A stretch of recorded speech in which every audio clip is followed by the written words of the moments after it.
আমি মোহাম্মদ তৌসিফ রহমান। আজ যে ঘটনাটি শেয়ার করব সেটি রাজশাহীর কম বেশি প্রায় সবাই জানে।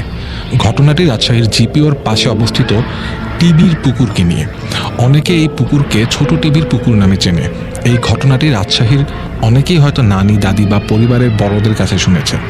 আমিও আমার নানির কাছে শুনেছি, কিন্তু আমার বন্ধু নিজেই এই ঘটনার প্রত্যক্ষদর্শী। আমি আর কথা না বাড়িয়ে সরাসরি ঘটনায় চলে যাচ্ছি। 1987 সালের ঘটনা। রাজশাহী জিপিওর পাশে অবস্থিত টিবির পুকুর বর্তমানের তুলনায় অনেক বড় ছিল। পুকুরের গভীরতাও ছিল অনেক বেশি, তাই কেউ পুকুরে নামার সাহস পেত না। অনেকেই ধারণা করত এই পুকুরে কোনো খারাপ জিন আছে, তাই পুকুরটিকে সবাই এড়িয়ে চলত। এই পুকুরের একেবারে পাশেই ছিল এক জেলের বাসা। সেই বাসায় জেলে এবং তার স্ত্রী থাকত। জেলে ভোররাত থেকে এই পুকুরে মাছ ধরত এবং সকালে বাজারে গিয়ে সেই মাছ বিক্রি করত। সে কখনোই এই পুকুরকে ভয় করত না। সে সবসময় পাড়ে দাঁড়িয়ে জাল ফেলে মাছ ধরত।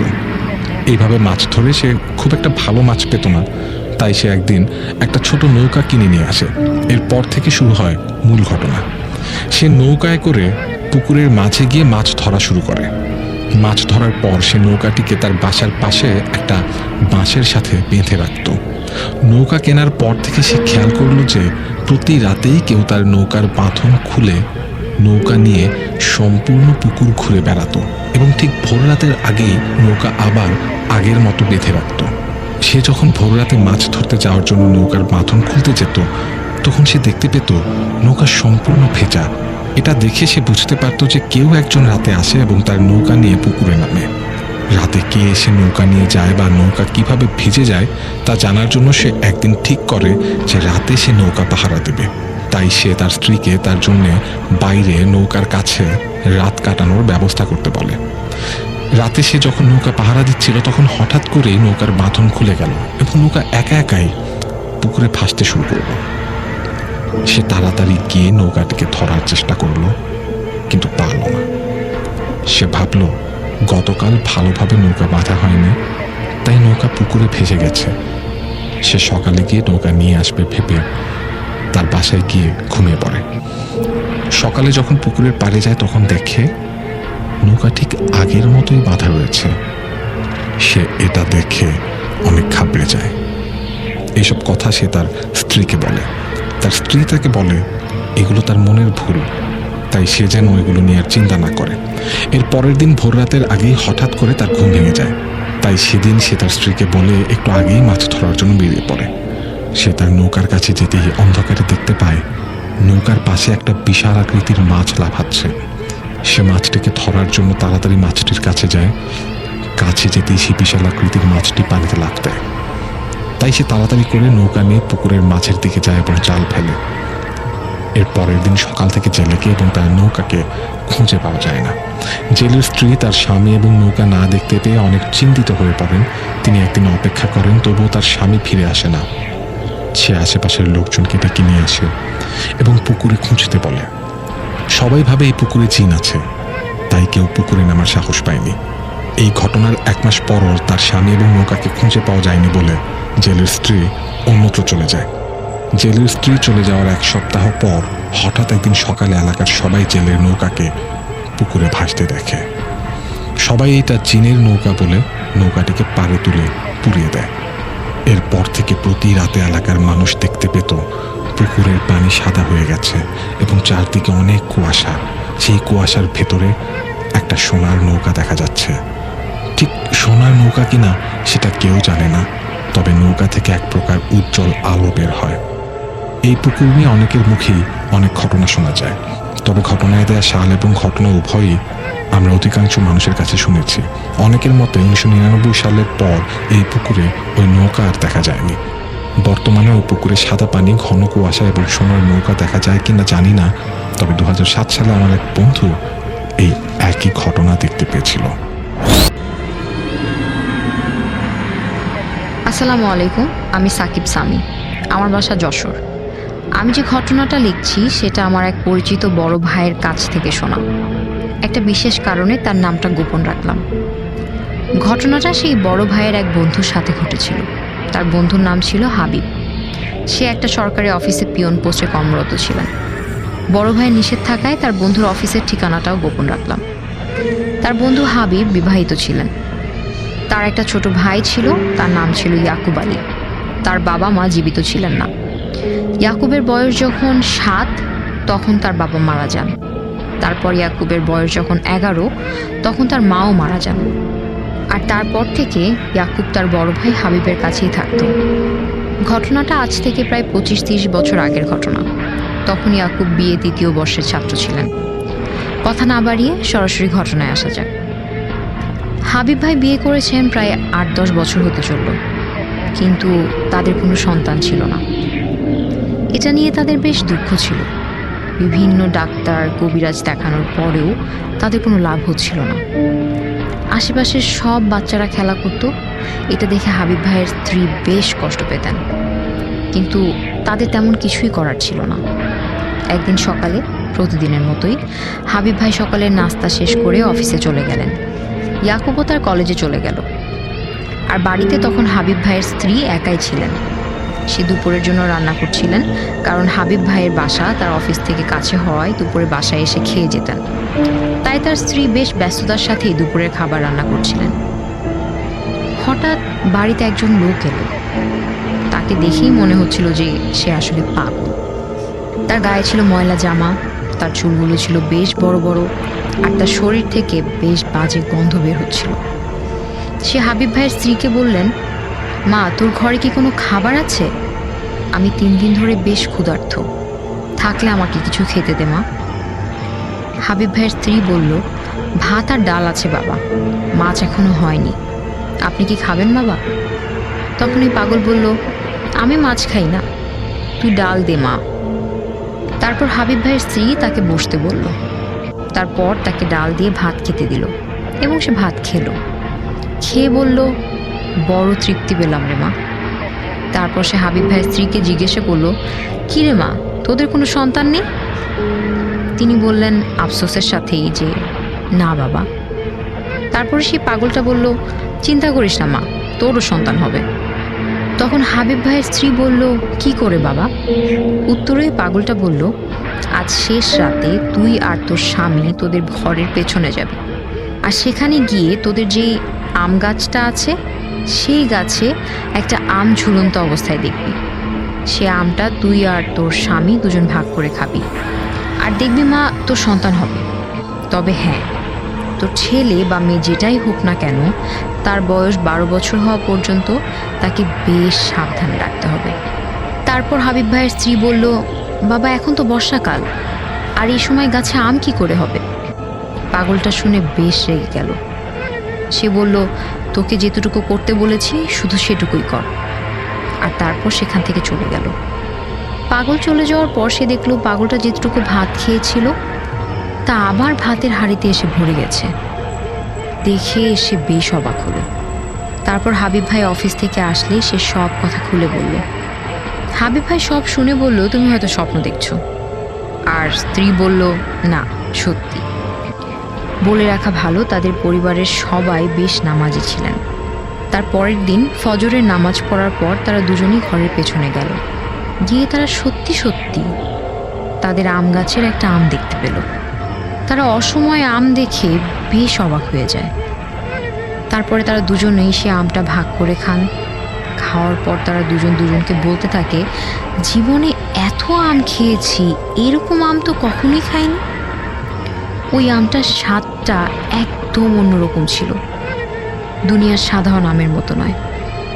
যেহেতু ওই পাগলটা নিষেধ ছিল, এই কথা তার স্বামী ছাড়া কাউকে জানানো যাবে না, তাই এই বিষয়ে ইয়াকুব কিছুই জানতো না।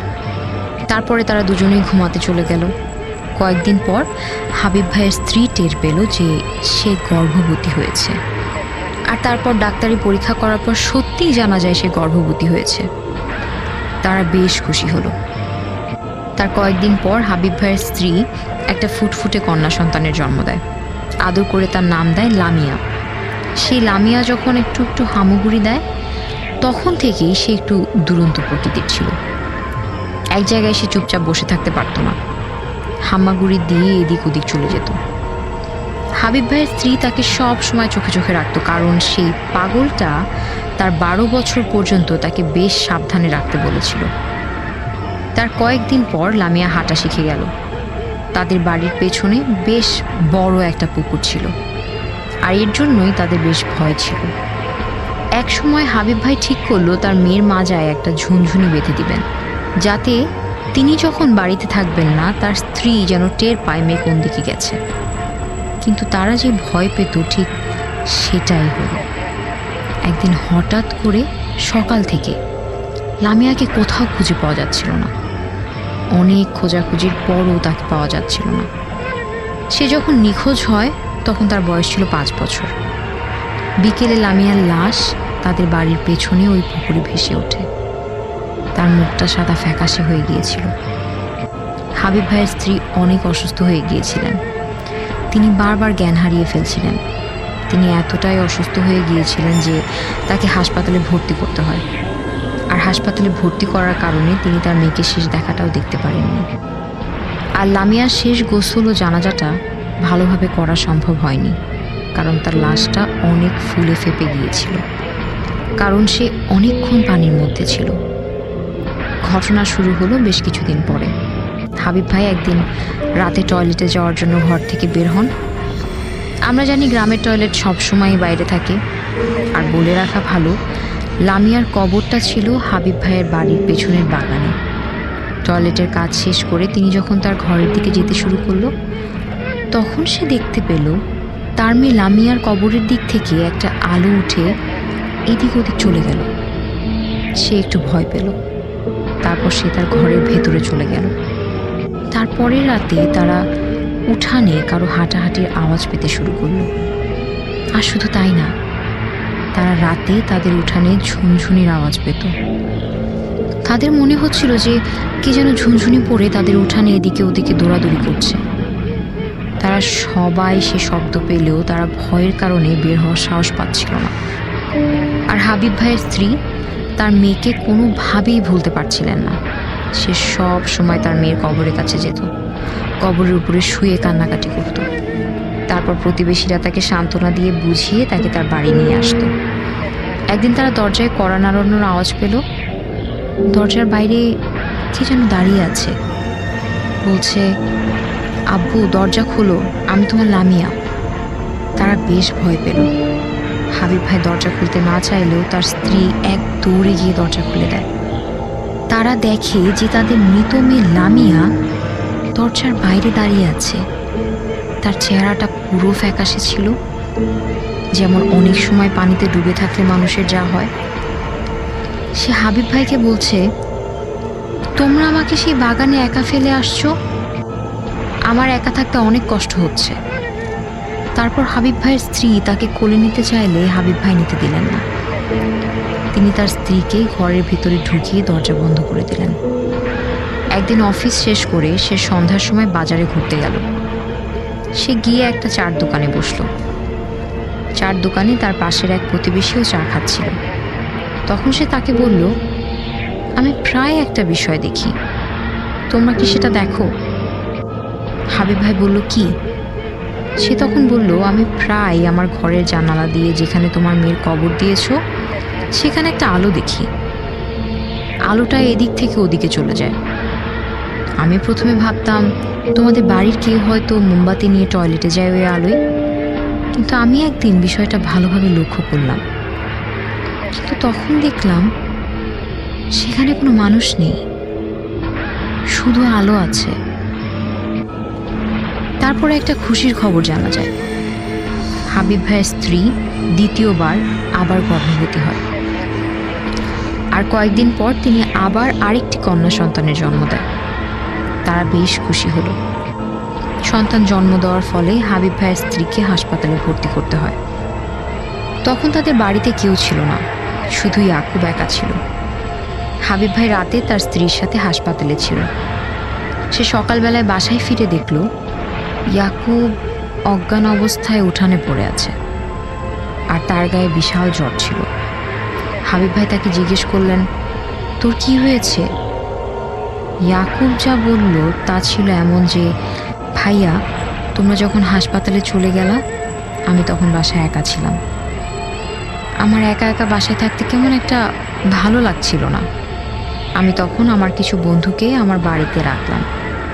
ওরা আসার পর আমরা বিভিন্ন রকমের গল্প করছিলাম। এক পর্যায়ে তারা চলে গেল। তখন আমি একাই ছিলাম। তারপর আমি রাতের খাবার শেষ করে ঘুমিয়ে পড়লাম। তারপর বেশ কিছুক্ষণ পর আমি উঠানে একটা শব্দ শুনতে পেলাম। সেই শব্দটা এমন ছিল যে ঝুনঝুনি পড়ে উঠানে কেউ হাঁটছে। আমি বললাম, কে উঠানে? তারপর আমি সাহস করে দরজা খুলে দেখতে গেলাম, আর আমি যা দেখলাম তা ছিল যে লামিয়া আমার সামনে দাঁড়িয়ে আছে। আমি ওর ভয়ানক চেহারা দেখে আর সহ্য করতে পারলাম না। আমি জ্ঞান হারিয়ে উঠানে পড়ে গেলাম। তারপর হাবিব ভাইয়ের দ্বিতীয় মেয়েকে নিয়ে বাসায় আসলো। আর ওই ছোট্ট মেয়েটার আচরণেও বেশ অস্বাভাবিকতা লক্ষ্য করা যায়। সে সারাদিন দোলনায় শুয়ে উপরের দিকে তাকিয়ে থাকে, আর সারাদিন একাই একাই হাসতে থাকে। তাকে দেখে এমন মনে হতো যে সে যেন কারোর সাথে খেলা করছে। এক পর্যায়ে হাবিব ভাইয়ের স্ত্রী তার মেয়ের সব কথা খুলে বলেন। সে বলে, চিন্তা করো না, ও আমাদের মেয়ে লামিয়া, ও আমাদের কোনো ক্ষতি করবে না। তারপর একদিন হঠাৎ করে আবার সেই পাগল আসে। সে এসে বলে, তোকে বলেছিলাম না তোর মেয়েকে 12 বছর পর্যন্ত চোখে চোখে রাখবি। সেদিনও হাবিব ভাইয়ের বাড়িতে কেউ ছিল না। পাগলটা বলল, তোর মেয়ের জানাজাটা ভালোভাবে সম্পন্ন হয়নি। তুই কোনো একটা হুজুরকে ডেকে গায়েবী জানাজা পড়িয়ে দিস, দেখবি সব সমস্যার সমাধান হয়ে যাবে। তারপর ওই পাগলের কথা মতো গায়েবী জানাজা পড়ানো হলো। তারপর থেকে আর লামিয়াকে দেখা যায়নি। তারপর হাবিব ভাই চাকরি থেকে বদলি নিয়ে অন্য এলাকায় চলে যায়। এই ছিল ঘটনা।